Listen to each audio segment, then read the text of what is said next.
कंस, आपका 8वां बेटा जीवित है। उसका नाम कृष्ण है और वह वृंदावन में है। कंस ने बड़े क्रोध में कहा।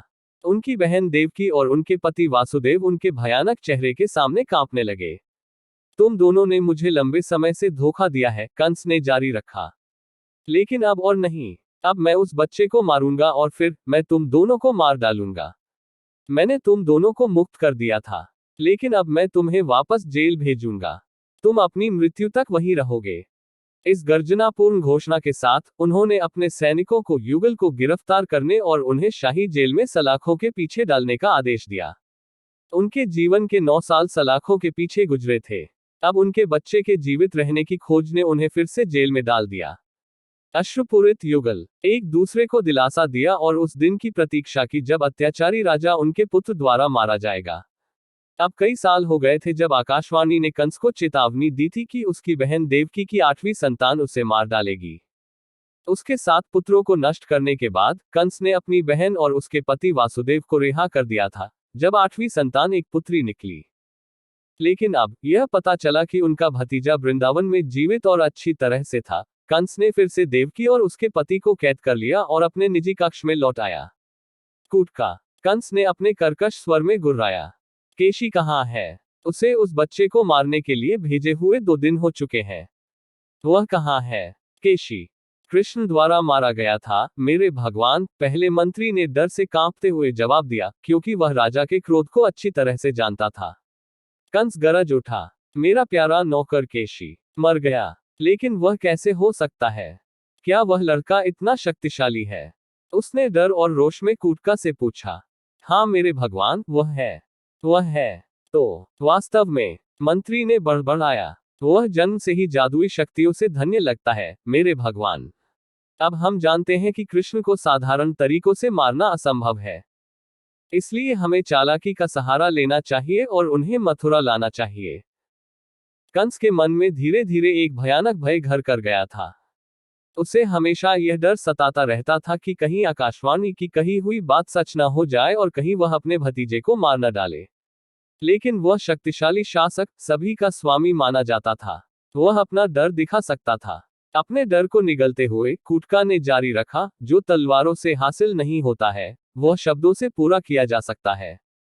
अपने चचेरे भाई अक्रूर को बुलाओ और उसे वृंदावन जाने का आदेश दो और कृष्ण को मथुरा आने के लिए कहो। वह शब्दों से बुद्धिमान है और निश्चित रूप से होगा कृष्ण को प्रसन्न करने और उन्हें बिना किसी संदेह के यहाँ लाने में सक्षम।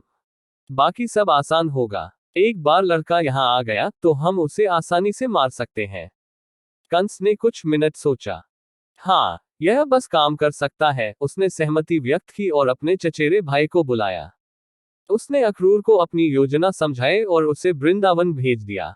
लेकिन उन्हें क्या पता था कि अक्रूर कृष्ण के बहुत बड़े भक्त थे। अक्रूर ने एक क्षण भी व्यर्थ नहीं गवाया। बड़ी व्याकुलता से वे वृंदावन के लिए निकल पड़े। एक बार वहां, उसने तुरंत कृष्ण को कंस के बुरे इरादों के बारे में बताया। कृष्ण हंसे। उन्होंने कहा, ऐसा लगता है कि कंस मरने के लिए बहुत उत्सुक है। उन्होंने कहा, वह मृत्यु को अपने पास आने के लिए आमंत्रित कर रहा है, बजाय इसके कि वह धैर्यपूर्वक प्रतीक्षा करे। यदि वह यही चाहता है तो उसे लेने दो। चलो हम सब चलते हैं मथुरा के लिए। कृष्ण ने अपने माता पिता का आशीर्वाद लिया, जिन्होंने बहुत हिचकिचाहट के बाद अपनी सहमति दी। यद्यपि वे जानते थे कि उनके पुत्र कोई साधारण नश्वर नहीं थे, फिर भी उनके पुत्रों पर आने वाली किसी भी हानि के विचार ने उन्हें बहुत चिंतित कर दिया। कृष्ण ने वृंदावन को अक्रूर के साथ छोड़ दिया और अपने भाई बलराम के साथ अपने चाचा के राज्य की यात्रा की। कृष्ण के आने की खबर मथुरा में फैल गई तो हर तरफ जिज्ञासा, उत्साह और आनंद था। इस बीच कंस अपने भतीजे को खत्म करने की योजना बना रहा था। अचानक उसे आइडिया आया। क्या पागल हाथी कुवलयपीड़ा जाग गया है? उसने कूटका से पूछा। जी महाराज, कूटका ने उत्तर दिया। वह सुरक्षित रूप से जंजीर है, लेकिन वह मुक्त होने की कोशिश कर रहा है। फिर उसे गलियों में आजाद कर दो। कंस को फुफकारा। उसे 2 जवान भाइयों को मारने दो। वह पागलों की तरह दहाड़ा। कूटका ने चुपचाप राजा के आदेश का पालन किया और हाथी को उसकी मर्जी के खिलाफ सड़कों पर छोड़ दिया, क्योंकि वह भी नहीं चाहता था कि कृष्ण और बलराम की मृत्यु हो। लेकिन राजा के क्रोध के विचार ने उसे अन्यथा कर दिया। जैसे ही पागल कुवलयापीड़ा को रिहा किया गया, उसने अपने रास्ते में आने वाली हर चीज को नष्ट करना शुरू कर दिया। लोग डर के मारे चिल्लाने लगे और जान बचाकर भागे। अचानक कुवलयापीड़ा ने एक नीली चमड़ी वाले युवक को मुख्य सड़क के बीच में खड़ा देखा। युवक कृष्ण थे। हाथी उसकी ओर दौड़ पड़ा। जैसे ही वह उसके पास पहुंचा, कृष्ण ने अपनी तलवार उठा ली और उसकी सूंड काट दी। पागल जानवर दर्द से कराह उठा, गिर पड़ा और मर गया। मथुरा के लोग कृष्ण की बहादुरी से चकित थे। उन्होंने उसका नाम चिल्लाया और जोर से उसकी स्तुति की। नगर की बूढ़ी महिलाओं ने दोनों भाइयों को आशीर्वाद दिया और युवतियों ने उन पर फूल फेंके। जय कृष्ण, जय बलराम। लोगों ने रोया, दो के लिए चीयर्स। वे हमें कैसे प्यार करते हैं। मुस्कुराते हुए बलराम ने कहा, हाँ, लेकिन इसे अपने सिर पर मत चढ़ने दो भाई। हम अभी भी खतरे से घिरे हुए हैं, कृष्णा ने चेतावनी दी। और कृष्ण की भविष्यवाणी जल्द ही सही साबित हुई। वापस दरबार में कंस गुस्से से भर गया। अब तो हाथी भी मर गया। मेरे भांजे को मारने का कोई उपाय बताओ। मैं उन्हें मरा हुआ देखने में कोई कसर नहीं छोड़ूंगा। मेरे भगवान, आप काम करने के लिए मुष्टिका और चाणूर पर भरोसा कर सकते हैं। मुझे लगता है कि वे निश्चित रूप से कृष्ण को मारने में सक्षम होंगे, कूटका ने कहा। वे अजेय योद्धा हैं और उन्हें अब तक किसी नश्वर द्वारा नहीं पीटा गया है। हाँ, कंस ने खुशी खुशी हामी भर दी। तुम सही कह रहे हो। राक्षस भाई मुष्टिका और चाणूर मेरे भतीजे को अवश्य मार डालेंगे। कंस ने तुरंत उन्हें संदेश भेजा। वे अपने विश्राम स्थलों से बाहर आए और दोनों भाइयों को अखाड़े के पास टहलते हुए देखा। हाँ, क्या ये बच्चे हमसे लड़ने जा रहे हैं? क्यों, वे नवजात बिल्ली के बच्चे के समान छोटे दिखते हैं। चाणूर हंसा। इन्हें देखो, इतने छोटे, इतने कमजोर। हम उन्हें अपनी छोटी उंगली से कुचल सकते हैं। मुष्टिका ने चहकते हुए कहा। लेकिन फिर जो हुआ उसकी किसी ने उम्मीद नहीं की थी। तुन्ननननक। अगले ही पल मुष्टिका को अपने सिर पर यह गहरा आघात लगा। बलराम ने अपनी गदा से मुष्टिका पर आक्रमण किया था। मुष्टिका दर्द की एक बड़ी गर्जना के साथ गिर पड़ी। वह तड़प तड़प कर जमीन पर लेट गया। तुमने मेरे भाई को मारा। चाणूर दहाड़ा। तुम्हारी उस पर हमला करने की हिम्मत कैसे हुई? मैं तुम्हें नहीं छोड़ूंगा। मैं तुम्हें मार डालूंगा। वह चिल्लाया और बलराम पर झपटा। अगले ही पल वह दर्द से कराहते हुए जमीन पर लेट गया। कृष्णा ने उन्हें क्लब किया था। इस समय तक अखाड़ा उत्सुक दर्शकों से भरा हुआ था, जो दो राक्षस योद्धाओं की मृत्यु की कामना कर रहे थे। अरे नहीं, वे केवल लड़के हैं। वे इन राक्षसों जैसे पहलवानों के खिलाफ क्या कर सकते हैं? स्थिति की असंभवता पर एक सहृदय महिला ने निराशा में अपना सिर हिला दिया। हमारे कृष्ण और बलराम दिव्य प्राणी हैं, जिन्हें भगवान विष्णु का आशीर्वाद प्राप्त है। वे निश्चित रूप से उन्हें मार डालेंगे, एक अन्य व्यक्ति ने आश्वासन दिया। अचानक महिला चिल्लाई, तुम्हारे पीछे कृष्ण। कृष्ण ने ठीक उसी समय पीछे देखा कि चाणूर एक विशाल फरसे से उन पर वार करने के लिए तैयार है। वह तेजी से आगे बढ़ा और कुल्हाड़ी से बच निकला। उसने झुककर चाणूर की मांसल टांगों को पकड़ लिया और जोर से खींचने लगा। दानव ने अपना संतुलन खो दिया और एक जोरदार धमाका के साथ नीचे गिर गया। इस बीच वापस महल में कंस बेचैन था। उसने बहुत देर तक प्रतीक्षा की थी और अब वह अपनी अधीरता को नहीं रोक सकता था। मेरे राक्षस योद्धाओं ने अब तक कृष्ण को मार डाला होगा। मैं लड़के को मरा हुआ देखना चाहता हूँ। उसने लालच से सोचा और शैतानी मुस्कुराहट के साथ अखाड़े की ओर दौड़ पड़ा। लेकिन उसने वहां जो देखा उसने उसके होश उड़ा दिए। जब उसने अपने श्रेष्ठ योद्धाओं को कृष्ण और बलराम के चंगुल में पाया तो उसे कितना भयानक सदमा लगा। अपने जीवन में पहली बार कंस ने कृष्ण को देखा और उसका दिल डर और आतंक से लगभग रुक गया। उसके बुरे सपने किसी तरह सच होते दिख रहे थे। कृष्ण ने ऊपर देखा और देखा कि कंस लड़ाई देखने आया था। यहाँ चाचा, वह उल्लास में चिल्लाया, अपने राक्षसों को मरते हुए देखो। इस प्रकार कहकर कृष्ण ने चाणूर के प्राणों को बिना अधिक प्रयास के कुचल दिया। और अब नरक में जाने की तुम्हारी बारी है, दुष्ट कंस। कृष्ण गरजे। कंस को लगा कि उसका शरीर उसके शरीर के भीतर जम गया है।